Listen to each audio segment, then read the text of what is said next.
Assalamualaikum warahmatullahi wabarakatuh. Perkenalkan, nama saya Nabila Amani Fatihah dengan NIM 0603523002. Di sini saya akan mempresentasikan tentang tokoh David Hartley. David Hartley lahir di sekitar Halifax, Yorkshire pada tahun 1705. Ibunya meninggal 3 bulan setelah kelahirannya. Ayahnya adalah seorang pendeta Anglikan, meninggal ketika David berusia 15 tahun. David mendapat pendidikan di Bradford Grammar School pada tahun 1722, diterima sebagai Caesar di Jesus College, Cambridge, di mana ia menjadi sarjana Rustad. Ia menerima gelar BA pada tahun 1726 dan MA pada tahun 1729. Pada bulan April 1730, ia menjadi orang awam pertama yang menjadi master di Magnus Grammar School, Akademi Magnus Church of England, New York, dan di sanalah ia mulai melakukan praktik kedokteran. Pada tanggal 21 April 1730, Hartley menikah dengan Alice Rowley. Pasangan itu pindah ke Bury Santo Edmund, dan Alice meninggal di sana saat melahirkan putra mereka, David Hartley yang muda, pada tahun 1731 sampai 1813. Pendidikan David Hartley. Di Cambridge, Hartley belajar dengan Nicholas Saunderson yang meskipun buta sejak bayi menjadi profesor matematika di Lukasian keempat. Hartley kemudian berperan penting dalam meningkatkan langganan publikasi Anumerta Elements of Algebra karya Saunderson 1740. Setelah lulus, David menolak menandatangani 39 artikel yang merupakan persyaratan untuk penabisan di gereja Inggris.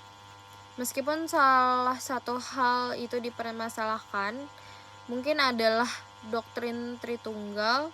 Perbedaan pendapat utama Hartley terhadap ortodoksi Anglikan adalah persetujuannya terhadap rekonsiliasi universal.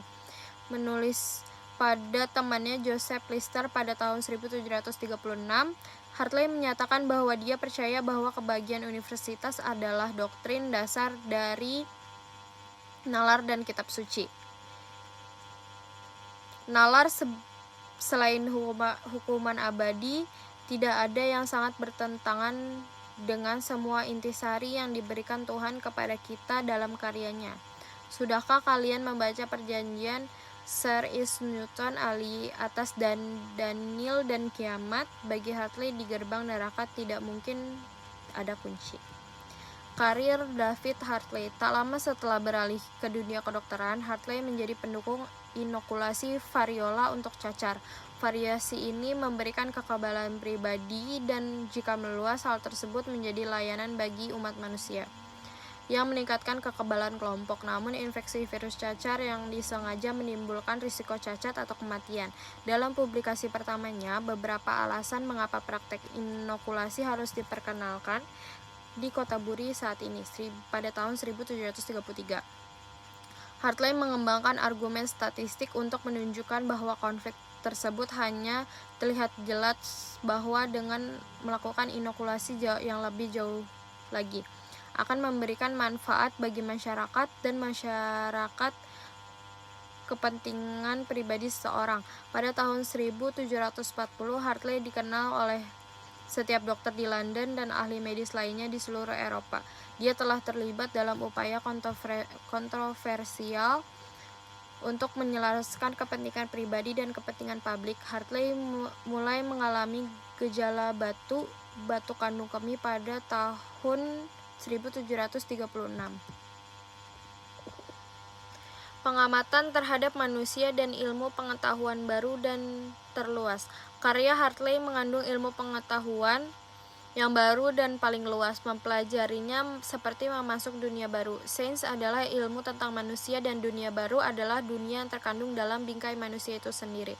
Hasilnya di satu sisi adalah tumpukan jerami yang sangat banyak dari sebuah buku, seperti yang diharapkan dari seorang dokter pikiran yang tahu dan praktik medis yang aktif, Hartley mengumpulkan berbagai pengamatan antara lain tentang anggota tubuh hantu, sindrom Savant, dan pengalaman serta perkembangan mental orang buta dan tunanetra orang tuli. Di sisi lain, sama seperti hukum gravitasi universal Newton yang menyatukan mekanika langit dan bumi, Hartley mengusulkan satu hukum dan asosiasi untuk menjelaskan setiap dan semua pengamatan terhadap manusia. Banyak pengamatan Hartley yang dimaksudkan sebagai ilustrasi hukum. Teori dari David Hartley itu yang terkenal ada 3, yaitu doktrin getaran, doktrin perkumpulan, dan kehendak bebas. Karya besarnya yang terkenal itu ada 4. Yang pertama adalah Metaphysical Tracts oleh filsuf Inggris. Yang kedua, berbagai dugaan tentang persepsi, gerakan, dan generasi ide. Yang ketiga adalah pengamatan terhadap manusia, tubuhnya, tugasnya, dan harapannya. Yang keempat adalah doa dan meditasi keagamaan. Di sini ada kata-kata terkenal dari David Hartley yang berbunyi, "The influence of association over our opinions and affection, and is used in explaining those things in an accurate and precise way, which are commonly referred to the power of habit and custom, is a general and intermediate one." Terima kasih. Itu adalah akhir dari presentasi saya tentang David Hartley. Bila ada kesalahan kata dan kekurangan lainnya mohon dimaafkan. Wassalamualaikum warahmatullahi wabarakatuh. Di sini saya akan menjelaskan tentang tokoh psikologi Gestalt, yaitu Kurt Lewin. Kurt Lewin seorang psikolog sosial dan teoritisi organisasi terkenal. Lahir di Jerman pada tahun 1890 dan mendapatkan gelar doktor di bidang filsafat dan psikologi. Kontribusinya yang paling mencolok adalah pengembangan konsep teori lapangan yang menekankan bahwa perilaku manusia dipengaruhi oleh faktor internal dan eksternal yang membentuk lapangan psikologis. Lewin juga dikenal melalui model perubahannya yang terdiri dari 3 tahap, yaitu unfreezing, changing, dan refreezing, yang menjadi dasar pemahaman perubahan perilaku dan organisasi. Selain itu, penelitiannya terhadap gaya kepemimpinan dan pengembangan konsep aksiologi yang mengeksplorasi hubungan antara nilai dan perilaku menunjukkan keberagaman minat dan kontribusi Lewin dalam berbagai bidang psikologi. Pindah ke Amerika Serikat pada tahun 1933 untuk melarikan diri dari rezim Nazi, Lewin terus memainkan peran penting dalam psikologi terapan, terutama dalam perubahan organisasi dan dinamika kelompok. Warisannya terus terasa dalam pengembangan psikologi sosial dan teori organisasi modern, menciptakan dasar bagi pemahaman dinamika manusia dan kelompok dalam berbagai konteks. Selain itu, Lewin memberikan sumbangan dalam bidang pelatihan sensitivitas, sebuah konsep yang berkembang dari ide-idenya. Pelatihan ini bertujuan untuk meningkatkan kesadaran diri dan pemahaman interpersonal melalui pengalaman kelompok dan diskusi terbimbing. Meskipun hidupnya singkat, kontribusi Lewin juga melibatkan pengembangan konsep heterosisi dalam statistik. Meski mungkin tidak sering disorot, konsep ini menjadi bagian dari warisan ilmiahnya. Sebagai seorang inovator dan pemikir, Kurt Lewin terus memberikan inspirasi bagi para peneliti, praktisi, dan mahasiswa di berbagai bidang psikologi, dan karyanya yang tetap relevan dalam kerangka kerja psikologi kontemporer. Ernst Mach lahir pada tanggal 18 Februari 1838 sampai 19 Februari 1916. Ia memberikan kontribusi besar pada fisika, filsafat, dan psikologi fisiologis. Dalam fisika, kecepatan suara menyandang namanya, karena ia adalah orang pertama yang mempelajari gerakan supersonik secara sistematis. Dia juga memberikan kontribusi penting untuk memahami efek Doppler. Kritiknya terhadap gagasan Newton tentang ruang dan waktu absolut menjadi inspirasi bagi Einstein muda yang menganggap Mach sebagai pelopor filosofis teori relativitas. Skeptisisme sistematisnya terhadap fisika lama juga penting bagi generasi fisikawan muda Jerman. Assalamualaikum warahmatullahi wabarakatuh. Perkenalkan, nama saya Fadia Suci Prameswari dengan NIM 0603523030. Di sini saya akan menjelaskan salah satu tokoh psikologi Gestalt, Kurt Kafka. Ia adalah seorang psikolog dan profesor Jerman. Ia lahir dan dididik di Berlin, Jerman. Dia meninggal di Northampton, Massachusetts karena trombosis koroner. Dia dipengaruhi oleh pamannya yang seorang ahli biologi untuk mengejar sains. Dia memiliki banyak minat termasuk persepsi visual, kerusakan otak, lokalisasi suara, psikologi perkembangan, dan psikologi eksperimental. Dia bekerja bersama Max Wertheimer dan Wolfgang Kohler untuk mengembangkan psikologi Gestalt. Teori-teori Kurt Kafka. Perkembangan psikologis manusia, gagasan utamanya adalah bahwa anak-anak memandang dunia secara holistik dan merespons rangsangan dengan cara yang sama. Hanya dengan tahun-tahun kami memperoleh kemampuan untuk membedakan bagian-bagian membentuk setiap set. Yang kedua, landasan teori Gestalt.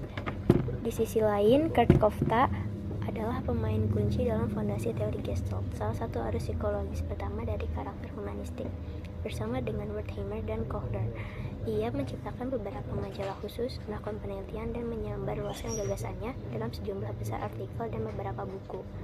Meskipun psikologi Gestalt telah banyak berubah dalam beberapa dekade terakhir, fondasinya tetap utuh sejak zaman Kafka. Oleh karena itu, hari ini dianggap sebagai salah satu psikolog paling berpengaruh sepanjang masa. Sekian dari saya. Wassalamualaikum warahmatullahi wabarakatuh. Assalamualaikum warahmatullahi wabarakatuh. Perkenalkan, nama saya Kayla Sirahma dari jurusan Psikologi dengan NIM 0603523045 akan menjelaskan mengenai tokoh psikologi Gestalt Wolfgang Kohler. Wolfgang Kohler. Kohler lahir pada 21 Januari 1887 di kota pelabuhan Reval, sekarang dikenal sebagai Tallinn, di Estonia yang saat itu merupakan kebagian dari Kekaisaran Rusia. Keluarganya berasal dari Jerman.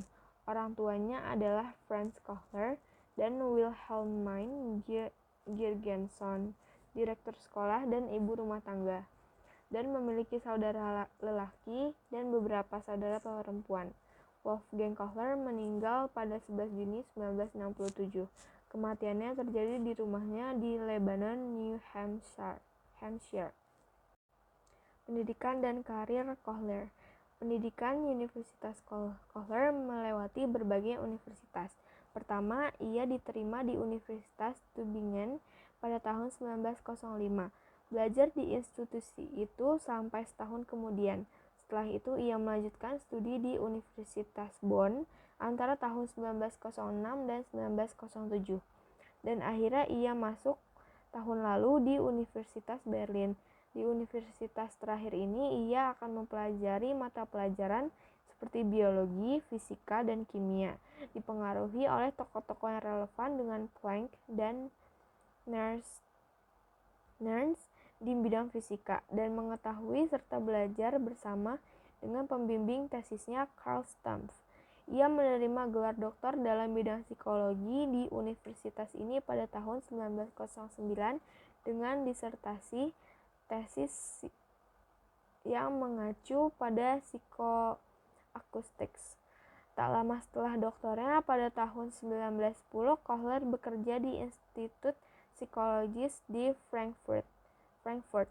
Pada Oktober 1912, ia menikahi artis Tekla Achenbach dan setahun kemudian direkomendasikan dan dipekerjakan sebagai Direktur Akademi Ilmu Pengetahuan Tenerife yang dikenal sebagai Yellow House. Di sana, Kohler akan melakukan investigasinya yang berbeda dengan simpanse, menganalisis kemampuan kognitif mereka dan menemukan apa yang kemudian disebut pembelajaran wawasan. Dari situ ia menulis karya seperti Mentalitas Kera, mengembangkan berbagai teori tentang pembelajaran dan tentang keberadaan kecerdasan para kera non-manusia. Pemikiran Kohler. 1. Psikologi Gestalt. Pada awalnya, Kohler melakukan percobaan mengenai pengertian sebagai salah satu penelitian untuk pengembangan teori Gestalt. Pengembangan ini dilakukannya sebagai bentuk kerjasama dengan Max Wertheimer dan Kurt Koffka dalam pengembangan hukum-hukum pengamatan dan penerapannya dalam belajar berpikir. Sebuah percobaan di laboratorium yang dilakukan oleh Kohler terhadap simpanse bernama Sultan menghasilkan pemikiran bagi psikologi Gestalt. Simpanse tersebut mampu mengambil pisang yang ada di luar kandangnya dengan cara menyambungkan kedua tongkat. Gagasan psikologi Gestalt dari Kohler disampaikannya di dalam bukunya berjudul The Mentality of Apes. 2. Isomorfisme psikofisika. Pemikiran Kohler lebih cenderung bersifat teoretis dan filosofis. Ia meyakini prinsip isomorfisme psikofisika dan mengeksplorasinya secara empiris maupun teoretis. Dalam psikologi Gestalt, prinsip isomorfisme psikofisika dijadikan sebagai asumsi dasar. Prinsip ini menyatakan bahwa persepsi atau ingatan memiliki struktur pengalaman, kesadaran yang mewakili struktur aktivitas fisik di otak. Perwakilan ini dapat terjadi karena otak dan pikiran adalah identik. Ia memberikan perumpamaan mengenai hal ini, yaitu adanya keteraturan yang dialami dalam ruang yang identik dengan tahanan fungsional dalam penyebaran proses otak yang didasari oleh sesuatu. Karya tulis. Selama bekerja Akademi Ilmu Pengetahuan Prusia, Kohler menuliskan penemuan-penemuannya ke dalam bukunya yang berjudul Intelligenz, Prüfungen an Mengenhaven. Karya ini kemudian diterbitkan dalam bahasa Inggris pada tahun 1917 dengan judul The Mentality of Apes. Bukunya ini memberikan wawasan dan membahas mengenai revisi atas teori pembelajaran radikal.